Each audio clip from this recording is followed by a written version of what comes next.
We've got team coverage on this breaking news, starting with Keir Simmons in Doha. And Keir, we have some new reaction from Iran just coming into us.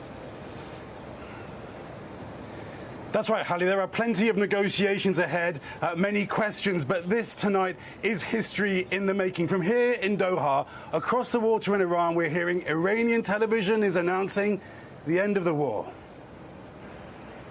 Tonight, President Trump's Iran deal set to be signed, he says, posting, "I hereby fully authorize the toll-free opening of the Strait of Hormuz," adding that the U.S. naval blockade will be removed.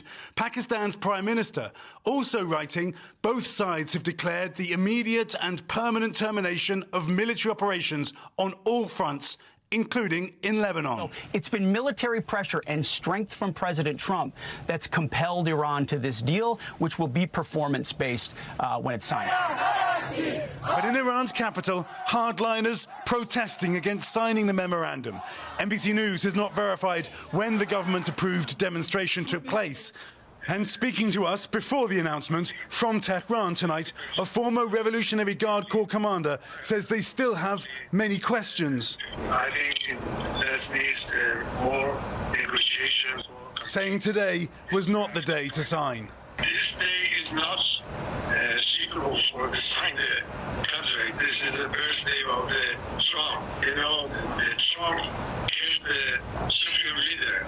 President Trump had said he expected them to sign a U.S. Iran memorandum today, but the day descended into attacks and recriminations. This video shows Iran-backed Hezbollah firing drones at Israel today, according to the Israeli Defense Forces, which launched its own strikes against the militant group in Beirut, killing 3 people.